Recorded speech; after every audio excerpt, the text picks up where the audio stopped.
Well, greetings and welcome to the Dividing Line. I feel like I'm way out of well, I just don't like having a camera on me at any time at all, to be very honest with you. And I think the majority of the people watching don't like that very much either. The only reason we do a video cast is when I show stuff and things like that, because otherwise I would just sort of say, yeah, let's not bother with that. And we didn't for many years, and that was probably good.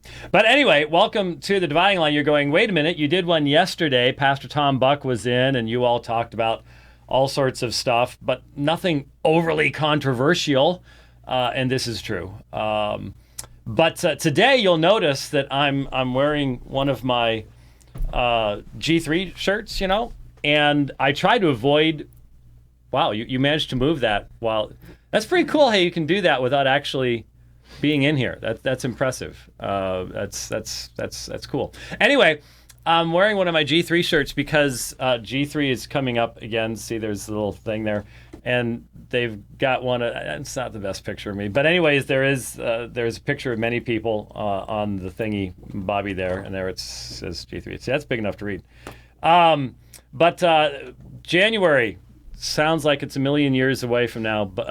Given that I will be traveling another 65,000 miles or so between now and then. But no, it'll be coming up much faster than. And I really like the fact that my picture is right next to Michael Kruger, because that just makes me much smarter. But then it's right above Todd Friel, so it sort of evens out. That'll end up on YouTube somewhere. But anyway, I always, when I'm thinking about what I'm going to wear, because I didn't have to worry about what I wore before Rich put these cameras in here and stuff. I didn't even have to give it a second thought, but now I do. And so I don't generally wear my EBTC shirts or my G3 shirts when I'm going to be talking about really controversial stuff, because there are so few people who will even be seen in the same room with me anymore that I have to hold on to the few that will be. So I've just got to be sort of careful, Rich has to, because he's stuck. He's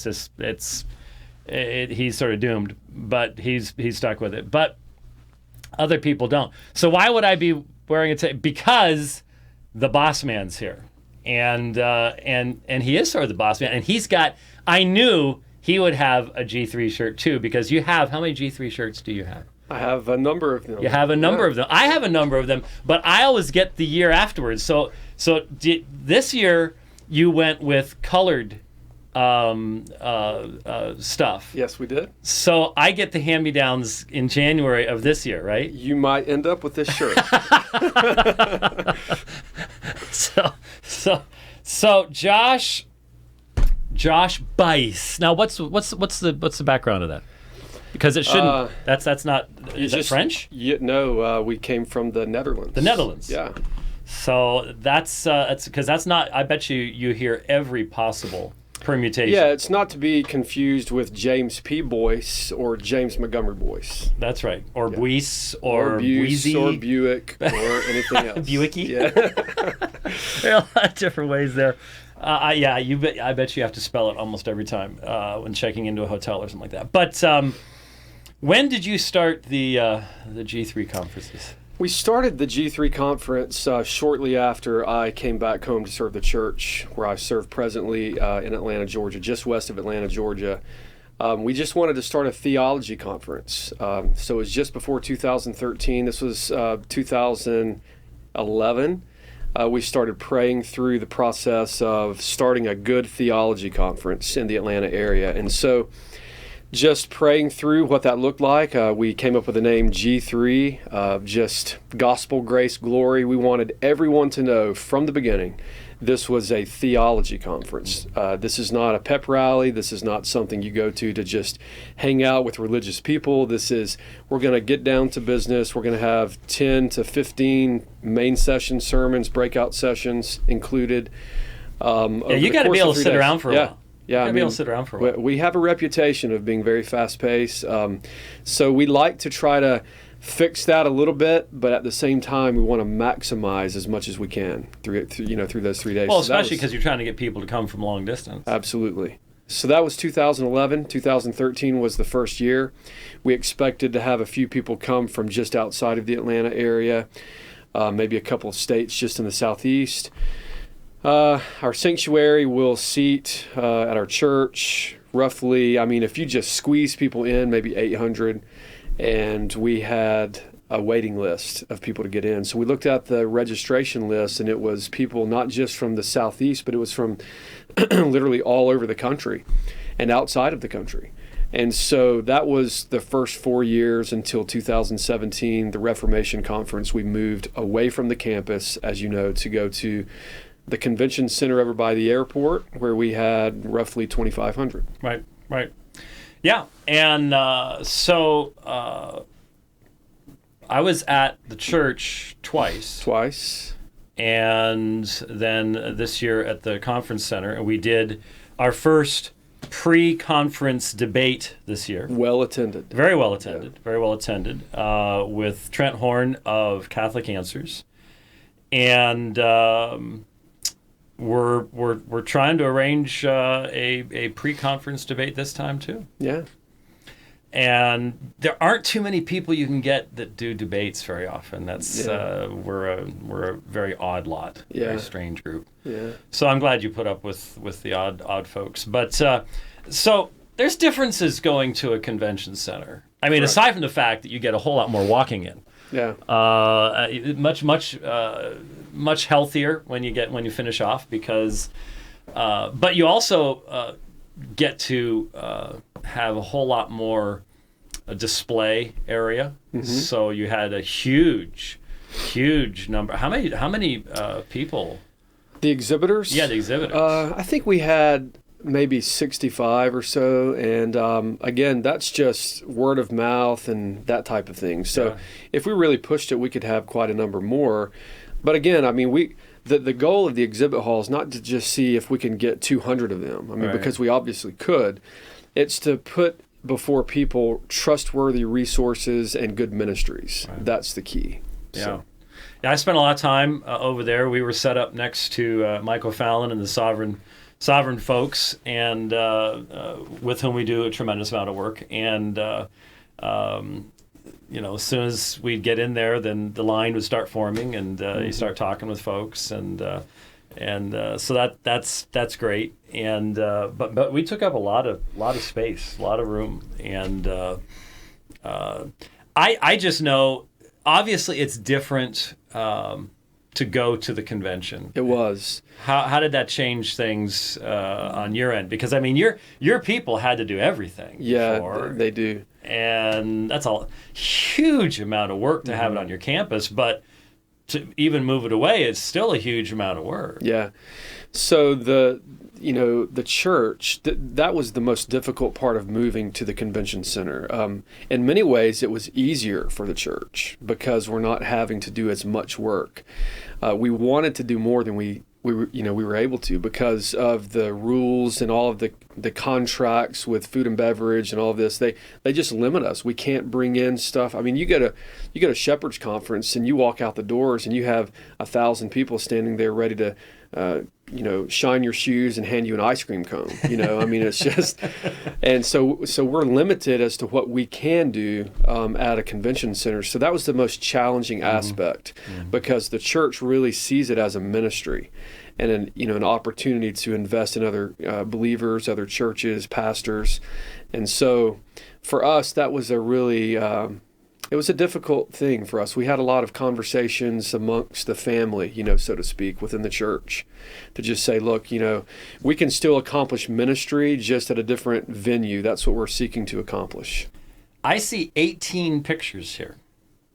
Not all of those are main session speakers. Some of them will be just speaking in breakout sessions, but trying to just maximize the time, over those 3 days. That's just a lot of people. Yeah, it is. I don't go to another conference that has that many people at it. Yeah.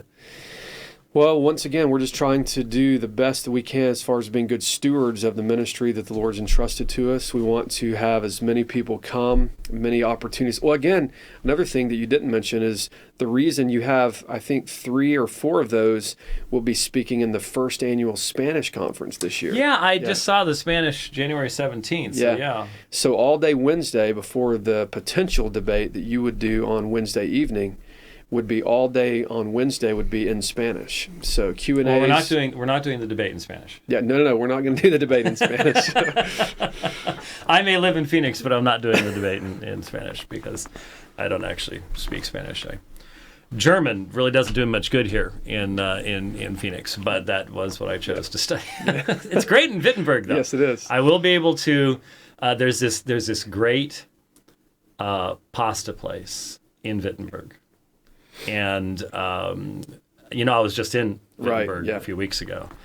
And let's just say the food that was generally available wasn't my favorite. So I hit this pasta place, and they actually got to know me over the course of the week. And so if we go there, I can get you through the menu. Good. Because they don't do English real well. Yeah, I need a translator. You need a translator. Yeah. So the spaghetti bolognese, really, really good. Very good. Really, really good. And not overly expensive either, which is sort of nice. But anyway, so we've done a couple conferences, but we don't do them anymore because they're too much work. Yeah, lots of work. I mean, I see you at the end of this, and it's sort of like when somebody well, wait, not that, Rich, not yet. Hold on, I'll let you know. It's almost like when somebody finishes a marathon. Yes, I've done both. And I know you're a very good runner, unlike me, who I just sort of plod along, but. Get you on a bike and maybe we'll be even. Yeah, But the amount of work is just astounding. Yeah. So why? Well, again, the conference is not to. It's not for us. It's not for me. It's not for namesake or anything of that nature. It's a ministry. It's to invest in and to further sound biblical theology and methodology in a local church.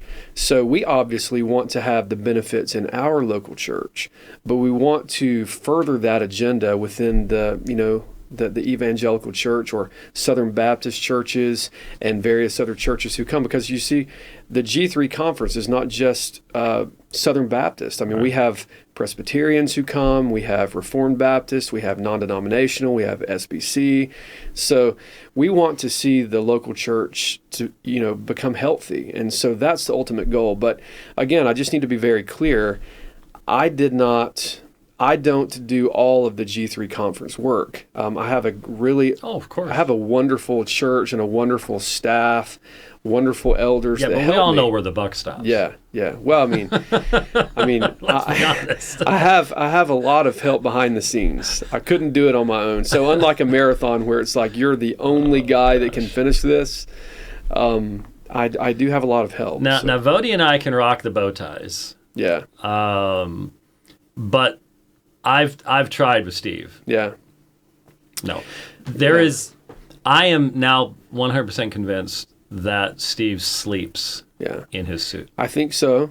He does. I've watched him pack before. He has a certain routine that he goes through. And I got some new Steve Lawson stories from Wittenberg. Yeah. I really did. I can't tell you on the air, though. I'll tell you later. They're great. I thought, though, since I turned 40 today, I could start wearing bow ties now. Yeah. Well, no, wait a minute. Yeah. Now, that was an old joke, I think, but there was a shot in there. Yeah. Because I don't. Do you think that has something to do with age? Have you told Vody this? Do you realize what Vody could do to you without you even seeing it coming? I would say that with the door open. Because you figure you might be able to outmove him? I Have you can. seen how fast that man can move? I can run longer, so I'll just get up to speed, and he can't catch me. That's true. That's true. Yeah. Wow. Okay, that's very well. I should mention that today is we are just so deeply honored that on today, this special day, your birthday. Yeah, and Rich gave me a cup of coffee for my birthday. Well, we have something more for you. Oh, okay. We have something more for you. Rich is bringing it in now. I worked really hard on this, but I want you to know how much this means. This is wonderful. Because we can see it. Okay, there we go. Sort of. Oh, there. Anyway, yeah. Here. Okay, here. This. Let me tell you what this is. Muscle Milk makes some of the yummiest protein bars on the planet.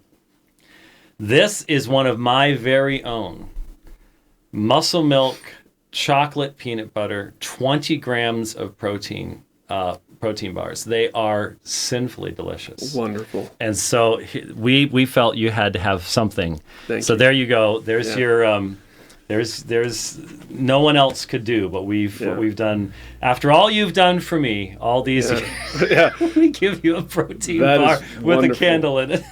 Great. What would my one wish be? Yes. What would my one wish be?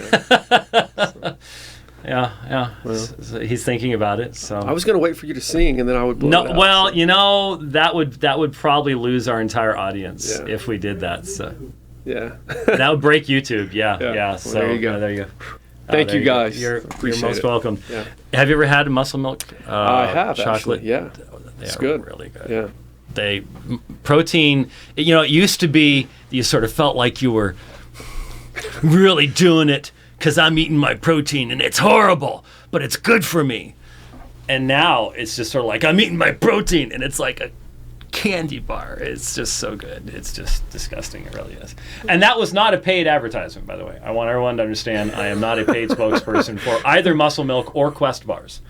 Both of them are just ridiculously good, however. In fact, you take a Quest chocolate chip cookie dough bar, 15 seconds in the microwave, and it's not right. Yeah. It's not right. 20 grams of protein. It's just awesome. Only 190 calories. That's a little bit more than 190 calories. Yeah. I know that you probably are counting them. Well, we have about a 26-hour drive home with 13 of us, 7 children. Yes. So, it'll be used. It'll be used. Yeah. So there you go.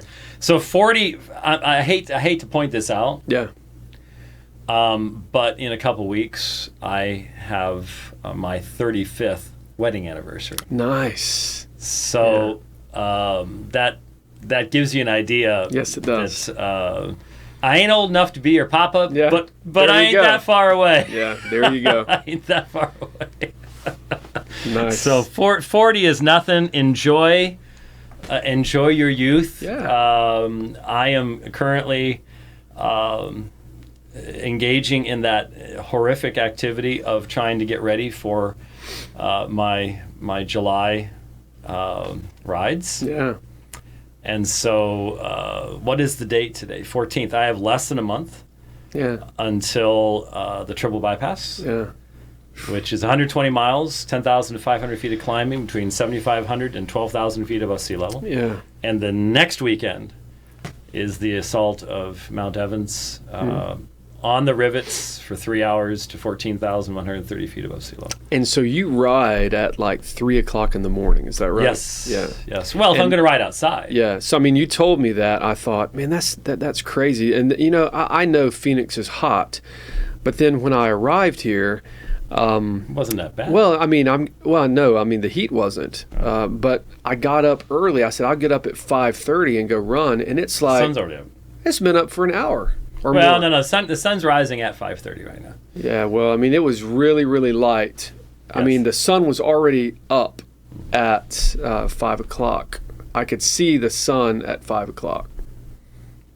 Little early, because I timed that very, very accurately. Yeah. But the point is, once the sun hits you, you've only got there's this awesome scene from the Chronicles of Riddick, where this guy named a Purifier walks out into the sun on this one planet, and it just blows him away. He just Yeah. lights up. Yeah. That's Phoenix about 1 hour after sunrise. Yeah. So if you're going to be riding, you need to be getting home about then, or it's going to start getting ugly. Yeah, I mean, I think it's just because you guys must be close to the time zone change. We don't play Yeah, I mean, I know you don't hear, but what I'm saying is, when you cross over that time zone, that the sun comes up extremely early here. For us in Atlanta, if I go run at 5:30, it's still dark.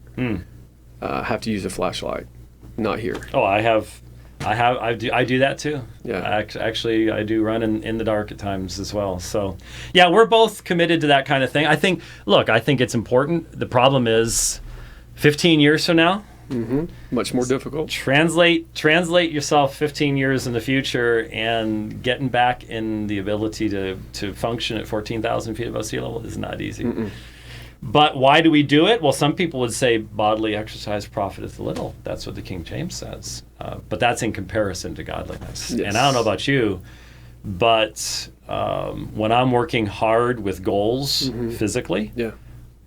I will work hard with goals mentally and spiritually too. Correct. And if my body is sluggish, if I don't do something physical, at least my goal this year, I know everybody looks at me and says, doesn't look like that. My goal this year is 750 crunches per day for the entire year, 275,000 for the year. I'm actually above that right now, but that's because when you and I go to Europe, I normally carry a little machine I put together that helps support my neck when I do crunches. Right. I'm not going to have time to be putting that together and taking it apart with all the different places we're going. So I'm going to lose a solid 2 weeks right there. So I've got to try to buffer that ahead so I can catch up with it afterwards. But, that kind of stuff, if I don't do something like that, like on a Lord's Day morning, I will be a slug when it comes to preaching or teaching. I will be.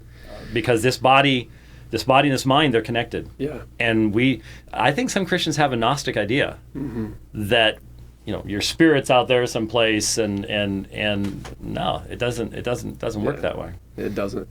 No. And just the nature of the beast, as a pastor, do a lot of sitting, a lot of reading.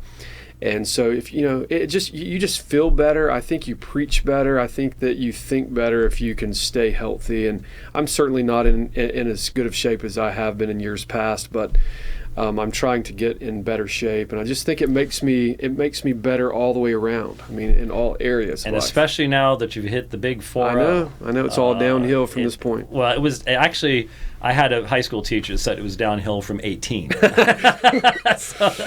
It was really depressing. But no, trust me, it takes more and more work. It's easier to stay in shape than to get back in shape. Yeah. So I encourage you to continue to do that. We've never run together because I'd slow you down too much. Yeah. You always have an excuse about it being too cold in January. No, my friends in Ukraine are laughing at that because I ran in Ukraine at 19 degrees. Yeah, and I saw that, but I do distinctly remember you saying you had to have a treadmill in Atlanta because it was so cold. The first G3 you came to, when it was well, I don't run cold. on ice. Yeah, I don't run on ice. No. I have goals, and so torn up knees, ACLs and stuff. No, I don't. Do not run on ice. If it's that cold, no, not doing that. No. So anyway, speaking of which, so we've got January 17th with the Spanish, 18th to the 20th, Atlanta, Georgia. G3conference.com. People can sign up there, and they need to sign up. They don't need to be putting themselves on wait lists and things like that. Vodi's coming back over. Steve Lawson. Do you have you have all of the things that Steve needs ready to go? Absolutely. The burgers without cheese and only mustard. Yeah, and, so it's typily a turkey sandwich with sun chips, vitamin water. There you go. Yeah. And I thought I was picky, and Paul still plan on being there. Paul Washer's doing much better. Spoke with him. Actually, just texted just a couple of weeks back, and he's improving, and so things are going well with him. Yeah. Well, I know my dad had a quadruple bypass a couple years ago, and was like changing it's like refurbishing the engine.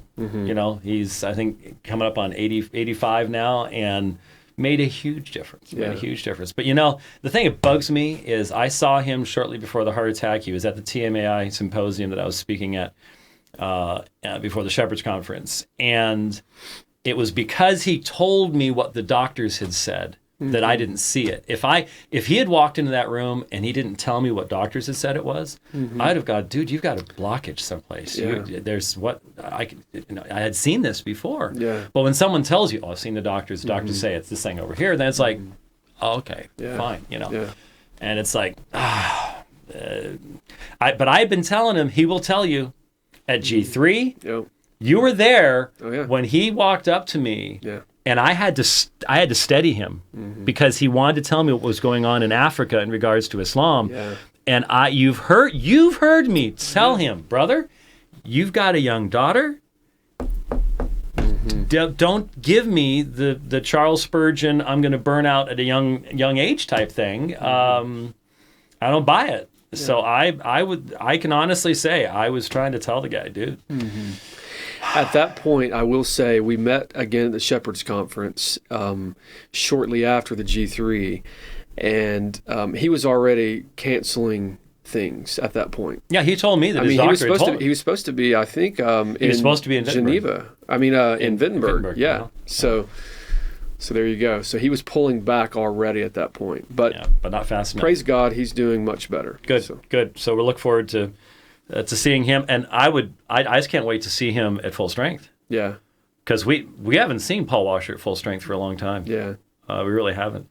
And Michael Kruger, I know it bugs him when I say this, and it's a little bit easier for me to say this because he's younger than I am. But just one of the most brilliant minds in the church today. Yeah, really is. And I don't know how it fits in, how we can make it fit in to the topic, but if there's some way to get him to talk about canon issues, so few people can address that topic, and he is just brilliant in that area. Yeah, really, he definitely is. He's a gift to the church, and we would love to get the two of you to sit up and do maybe a Q&A session or just a discussion on these matters. Well, especially what he and I could do is early manuscripts, because I'm working on P45. He's done so much work in that whole general area that those early manuscripts we could put together. We could put together pictures. There's so much great high-end digital photography now of the early papyri, and I've just found it's amazing. Maybe it's just because we have geeks that watch this program all the time, but I've found a lot of Christians that are just fascinated when they get to actually see the manuscripts. Instead of a little note at the bottom of the page that says some manuscripts say this, there's P45, there's P66, there's P75. Wow, P75 and Codex Sinaiticus both come from the same line. They go back into the first century in their text, and wow, this is amazing stuff. And a lot of people, when I debated Bart Ehrman, he just so condescendingly says to the whole audience, I doubt anyone could really understand what we were saying. And it's just like, people really do love it. And I was just teaching in the Czech Republic. And one of the things they wanted me to speak on was the textual critical stuff. Sure. And so there's just so little of that. So it's important stuff, and we'll get a chance to do that. So but you've got a little something to do before G3. Yeah, we do. And it's only a matter of weeks away, literally. And that is, we're going to Europe, and I don't have a clue how we're going to handle this stuff. I have a feeling it's going to be sort of stream of consciousness type thing, but we're going to be going all over the place, and people are going to be looking at you and me to somehow provide some kind of background information. What scares me is you'll frequently have people on these tours that know more about these places than we do. Right. So, but we have to make it look good. Yeah. How are we going to do that? Well, we're going to study. We're going to read. We're going to study. Yeah. Well, I've been doing that for a long time, but yeah. But still, we'll be well prepared. Looking forward to that. It's just going to be a wonderful thing to walk in the footsteps of the Reformers. People say, why do you go to Europe and walk in the footsteps of the reformers? What's the big deal? I mean, it's it's the 500th anniversary. Yeah, that's a big deal, but why go to all the trouble and go over and make this journey? I think that it's like, for instance, going to Israel or going someplace like that. I mean, it puts things into perspective.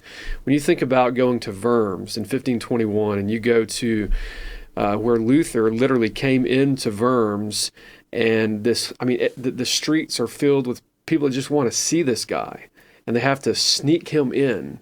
And just think about standing at that very place where he gave his stand, and it's just a placard on the ground. Just a placard on the ground you have to get the leaves off of. Yeah, but which says something about Europe as a whole. Yeah. Well, it does. I mean, parking place number 23 and things like that. So That's exactly right. That's exactly right. Well, I was just in Wittenberg, and you'll be proud of me since there weren't any bikes around. Mike Abendroth was there, and he actually found a bike, but it was one of those, rare. Mm-hmm. But I got up every morning and I ran. Mm-hmm. I was the only person that got up every morning and ran. And by the way, I'll be able to show you the smoother areas to run in rather than running those cobblestones is dangerous and not easy on the body. But, running past the castle church and seeing all the, they're preparing obviously for all the Lutherans that are going to show up. Right. Things like that. But just running past where Exsurge Domine was burned. Yeah. Okay. Yeah. There's a little path that goes right down and over toward Lutherstadt right there. And it's like, yeah, that's where it happened. That's fascinating. And running past the Luther house and realizing that right inside there, it's gone now, but was the little room that Luther had, and you can sort of point to people to where it was, though it's not there any longer.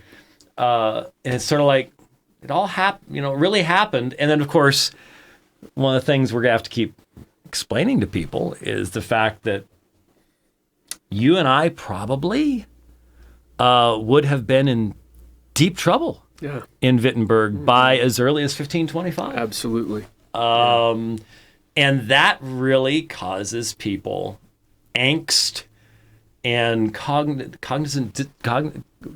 dissonance, whatever it is.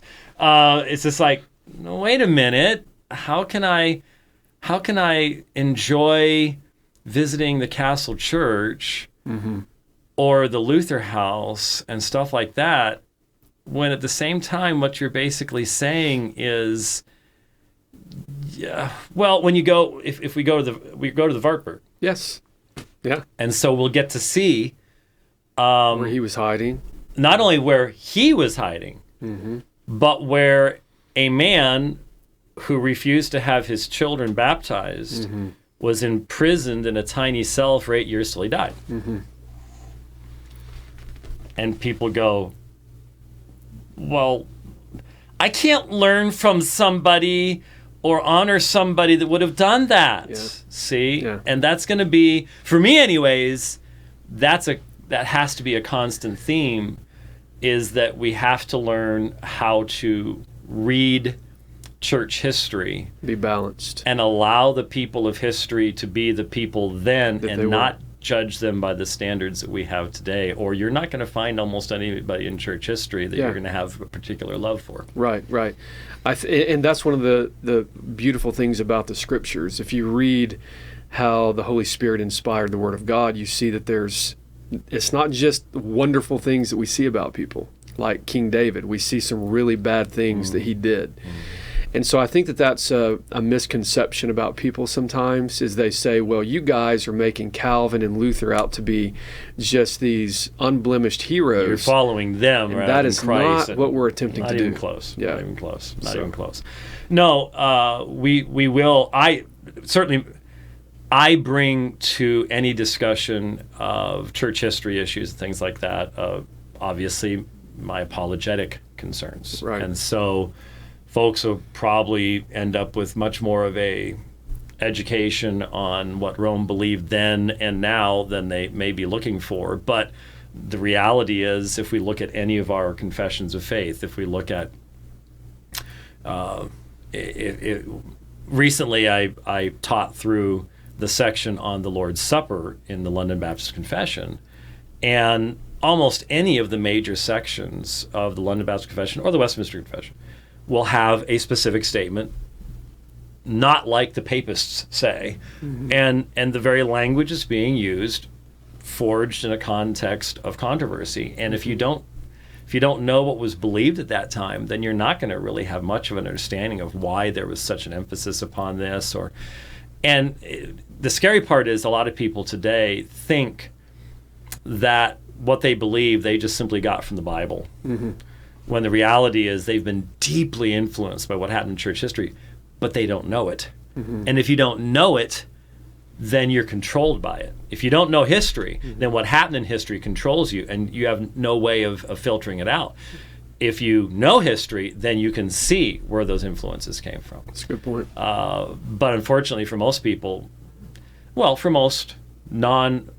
including Roman Catholics, that matter. Roman Catholics like to say, we're the champions of church history. You talk to most Roman Catholics, they have no clue about church history. But they will say, you Protestants, church history began with Martin Luther for you. In some senses, unfortunately, for a lot of Baptists, it actually starts with Billy Graham. I mean, let's just be honest ourselves.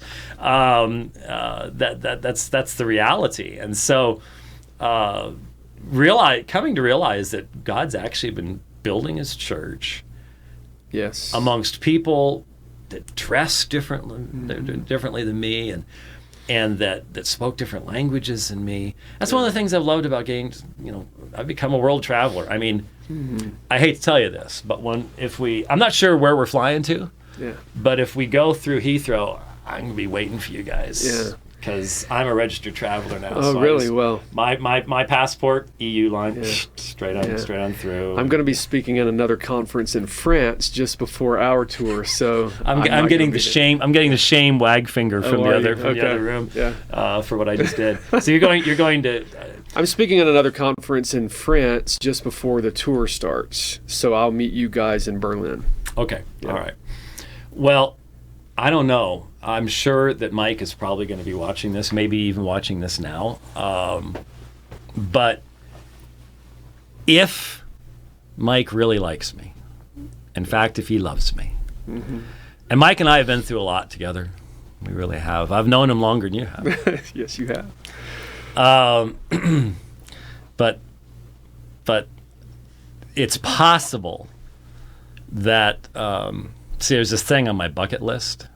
Yeah. And he knows about it, and it's we're going to be close enough that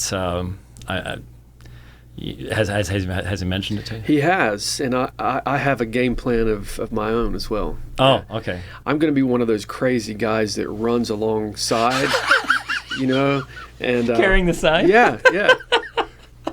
What superhero costume are you going to wear? I don't know. I'll let my son pick it out. Yeah. Now we got to tell everybody, because everybody's going to go, you can't leave something like that blank, because knowing the people who detest me, they'll fill it in with something. But I really, really, really want to ride L'Alpe d'Huez. L'Alpe d'Huez is, of all, and the Tour de France is coming up here in a few weeks. And for those of us who are cyclists, Tour de France is a 3-week-long Super Bowl, which is really cool when you think about it. It's a 3-week-long Super Bowl. We just had Giro d'Italia. That was really good. And I actually love the Vuelta a España, which is in August. But the Tour is the Tour. Yeah. And of all the climbs, you've got Mount Ventoux. I would love to do Ventoux someday. That would be awesome. And there's just some incredible climbs. But the granddaddy, the one of them all, is the climb of L'Alpe d'Huez. And we're going to be close enough that maybe, just maybe, and I'd have to rent a bike, and I'm sure there's lots of places that rent bikes there. And but climbing, I mean, I even have a program on my iPad. Yeah. Where I can climb L'Alpe d'Huez on video. Yeah. And since I'm on a smart trainer, So it's Bluetooth connected and all the rest of that stuff. It records all that stuff, and it actually puts it on GPS maps. So when it records up to Strava, it looks like I actually climbed L'Alpe d'Huez. It's fake, but it is the actual thing, GPS satellite, the whole nine. But that's not quite the same. No. iPad is just not quite the same as actually getting to climb L'Alpe d'Huez. So I would love to have that opportunity. If it doesn't work out, I recognize, that's life. But you and I also are going to be doing some preaching. Yes. On this trip. Some really unique opportunities. I mean, Mike has done a great job. And for those listening that think that, well, I could just go and do my own tour through these places, they have no idea of the work that goes into something like this and planning it out, and they will not get the opportunities that we're No. Mike, I don't know how he does it, but he has connections that a lot of other people would have no idea. And so there are a couple of those places where you're speaking at, you realize that we're going to have to wear the appropriate clothing. Yes. Going back in the ages. Yes. So we're going to look a little bit like Calvin. Yeah. Put the gown on. Yep. So it's going to be incredible, and people can still sign up and come along with us. You would think I would have, obviously, aomin.org, there's a big old banner ad, and you can click on that, get all the information, and I'm sure if you called Sovereign, I'm not sure who you end up talking to. You'd probably rather talk to Kathy than that other guy that we keep getting stuck with. Ryan, that's that guy. Yeah. Poor Ryan. We love Ryan. Ryan is so much fun to the last cruise we did. He was on with Mike, and but every time I try to get Ryan to run with me, it doesn't work. Now I have pictures of me and Kathy running in London. I've seen that. So we could, but Ryan just comes up with the most enjoyable reasons as to why he's not going to get out and run. Well, and in fact, last time we have a picture of me and Kathy running on the bridge where the attack took place. Yep. Not the last one, but the one before that. Right.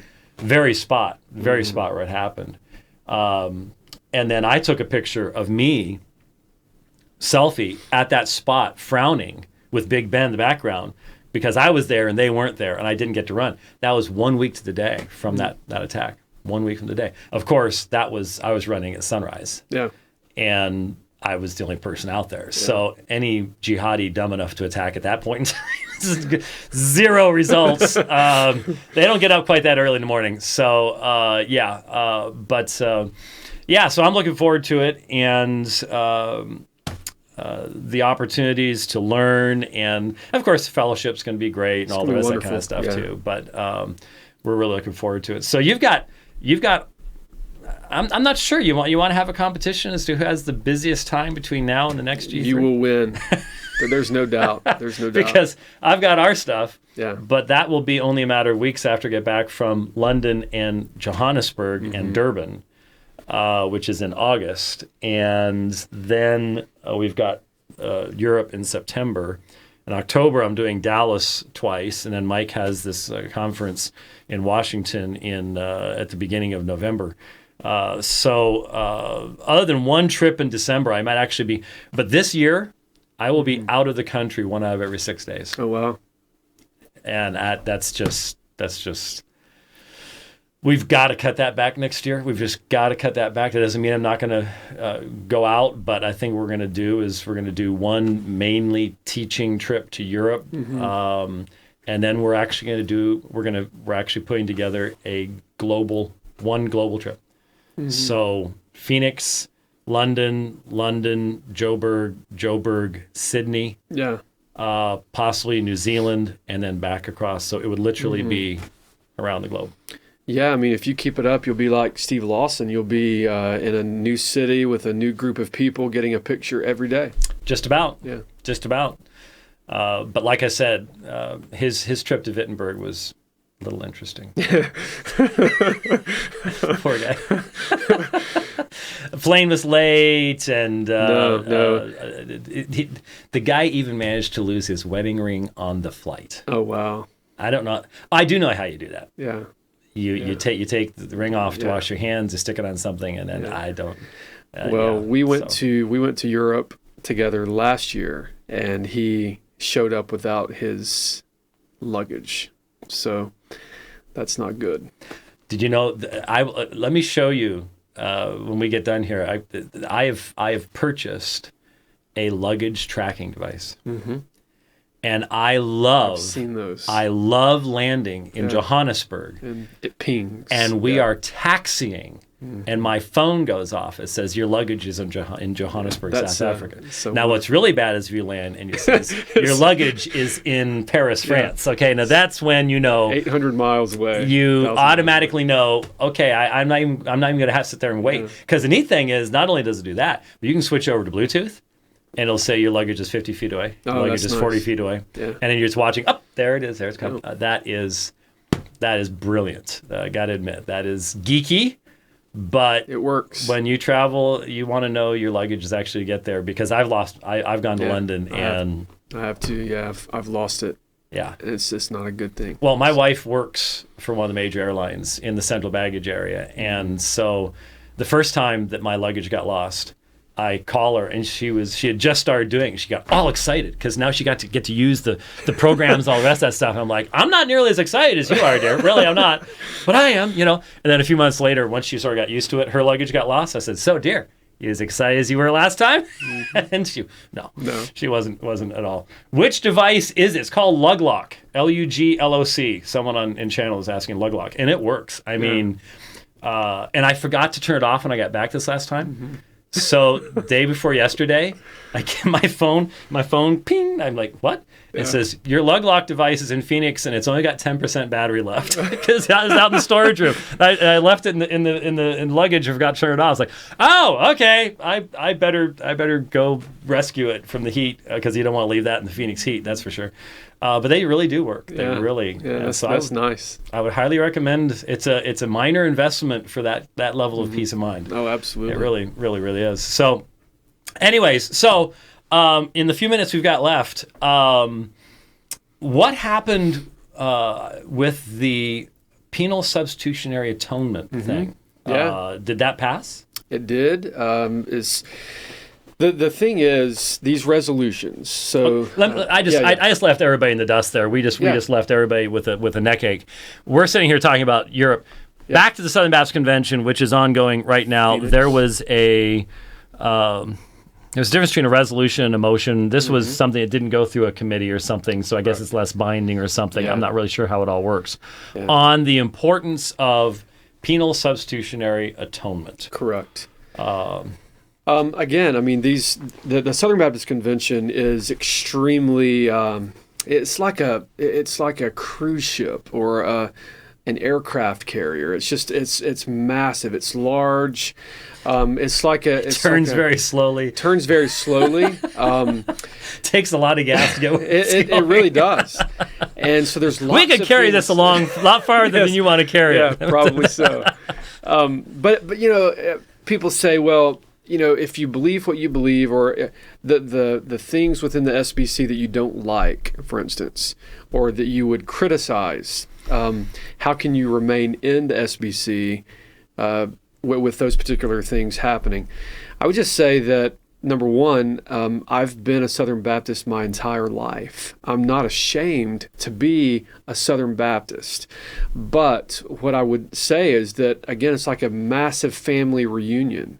And so you have the crazy uncles that show up, and you just don't, you get your plate and you don't want to sit down next to them, or, it's kind of like a game. It's like you're going to watch where he sits so that you don't have to end up sitting next to that individual. And that's the way that the SBC works. But they always end up at a microphone. Very interesting definition of unity. Yes.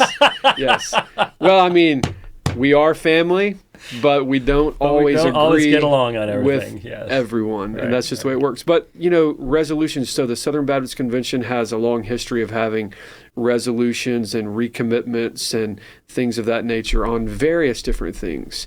There was actually another one on the Reformation, actually, this year. And Well, just going back shocking. to, yeah, I mean, but again, it's encouraging to at least see that the convention, a lot of people throw rocks at the SBC because, again, it's really easy. It's a big target. The crazy uncles stand out above everyone else usually.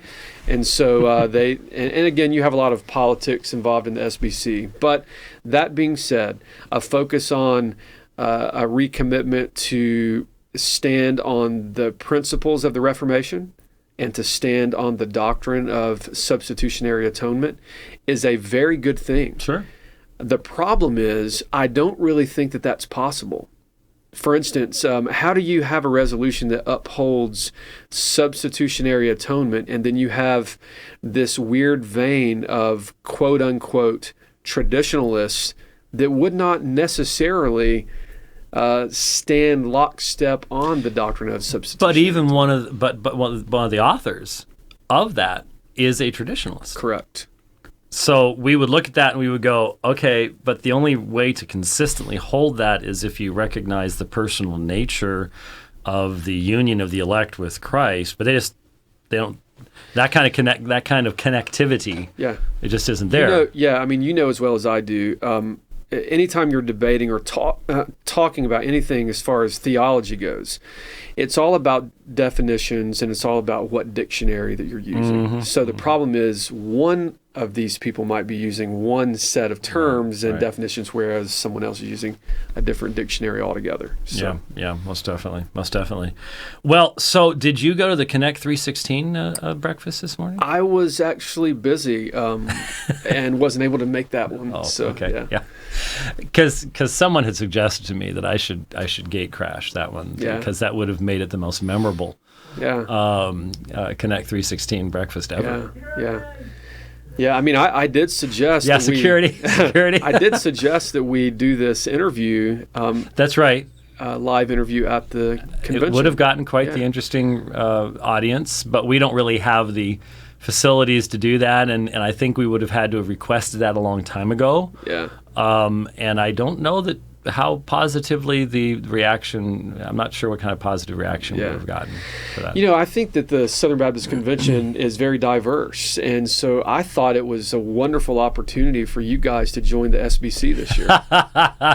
I didn't know that you parachurch ministries can. No, you and your church.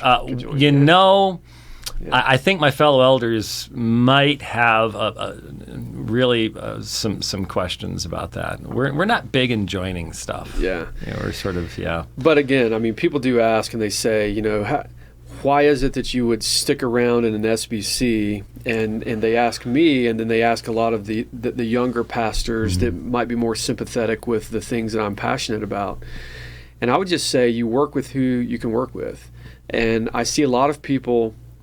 I see a lot of things that I could sit here and complain about within the SBC, but then on the other side of the fence, just to be balanced, I see some really healthy things as well. So I really appreciate what I see happening at Southern Seminary with Al Mohler. I really appreciate what I see happening with Tom Askell and Founders Ministries.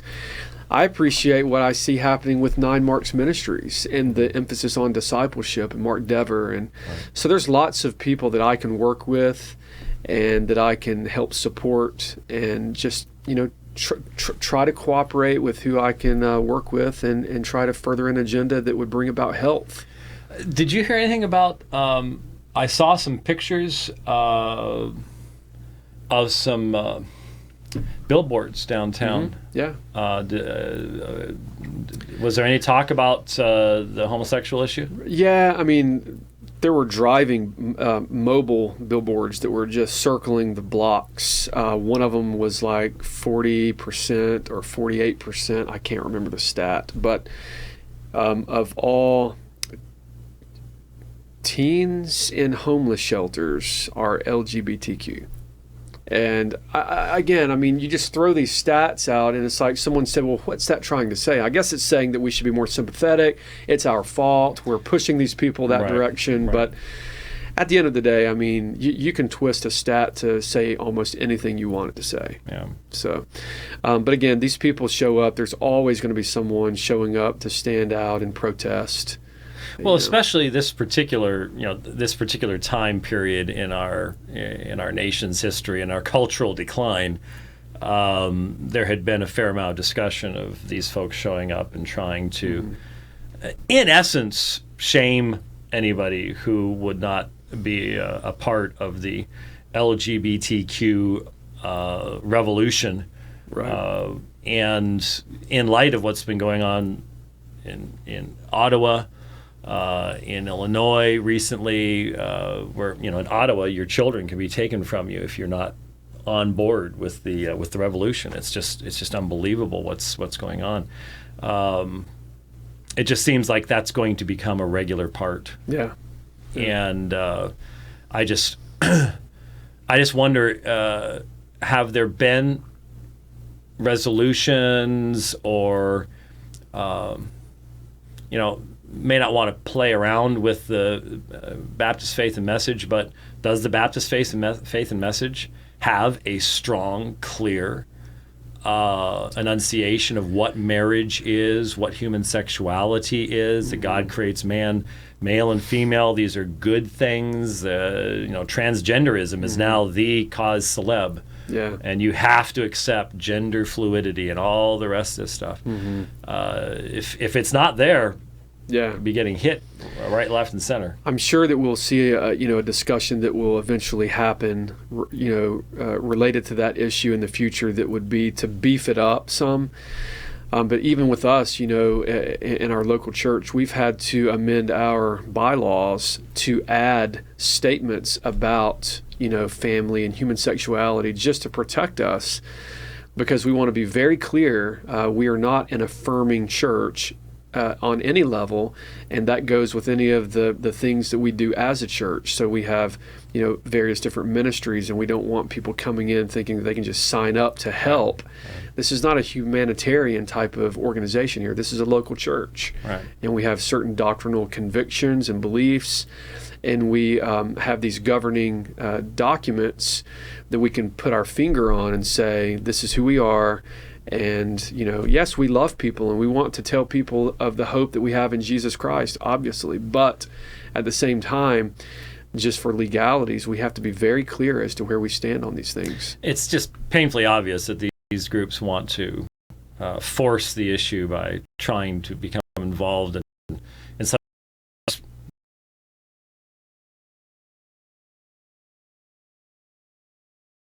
Had a few at G3. Just that outside. Didn't know if any had shown up for the convention. Any big gathering is going to attract all sorts of folks. That's just the way it's going to be. Well, Josh, thank you very much. Happy birthday. Enjoy your wonderful gift. Did you keep the? Because they may not want to eat it now, but I mean, you're probably going to have to we'll just eat that. But.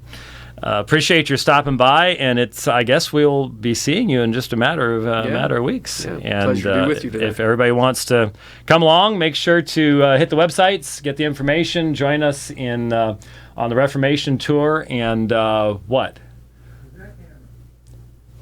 That camera or that camera or that. Doesn't matter. Thanks for joining us on the Dividing Line today. We'll see you next time. God bless.